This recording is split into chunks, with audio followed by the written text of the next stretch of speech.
यंदाचा मान्सून लांबणीवर गेल्यामुळे मुंबईकरांना पावसाची प्रतीक्षा. अशातच वसई विरार परिसरामध्ये दुपारी पावसाच्या हलक्या सरी बरसल्या. अवघ्या 5 मिनिटांच्या पावसामुळे वातावरणामध्ये चांगलाच गारवा. त्यामुळे उकाड्यानं त्रस्त वसई विरारकरांना दिलासा. या पावसामुळे घराबाहेर ठेवलेल्या वस्तू आवरण्यासाठी नागरिकांची चांगलीच तारांबळ उडाली.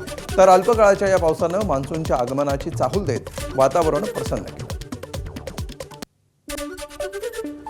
यंदाचा मान्सून लांबणीवर गेल्यामुळे राज्यातल्या पाणी टंचाईचा प्रश्न अधिक गंभीर बनत चालला. या समस्येवर मात करण्यासाठी अनेक ठिकाणी पाणी कपात लागू करण्यात आली आहे. नवी मुंबई महापालिकेलाही या संकटाचा फटका बसण्याची शक्यता आहे. त्यामुळे पालिका आयुक्त डॉक्टर कैलास शिंदे यांनी पाण्याचा अपव्यय रोखण्यासाठी कठोर पावलं उचलली आहेत. शहरातील स्विमिंग पूल आणि वॉशिंग सेंटर्स तसंच बांधकाम प्रकल्पांना होणाऱ्या पिण्याच्या पाण्याचा पुरवठा काही दिवसांसाठी बंद करण्यात येणार आहे. तसंच पाण्याची नासाडी करणाऱ्यांवर आता दंडात्मक कारवाई करण्यात येणार असल्याची माहिती कैलास शिंदे यांनी दिली. आपल्यावर या ठिकाणी आयुक्त डॉक्टर कैलास शिंदे सर, पाणी वाचवण्यासाठी आपण काय आता उपाययोजना करतो?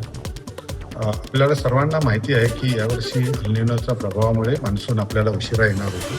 त्यामुळे मुंबई महानगरपालिकेने 10% पाणी कपात ही मागच्या महिन्यापासूनच सुरुवात केली होती आणि आपल्याला अपेक्षित होतं की 10 जूनपर्यंत आपल्याकडे पाऊस येईल, पण अजूनही पाऊस लांबणीवर आहे. 31 ऑगस्टपर्यंत आपल्याला पाणी सर्वांना मिळेल अशा पद्धतीचं नियोजन आपण करण्याचा प्रयत्न करतो.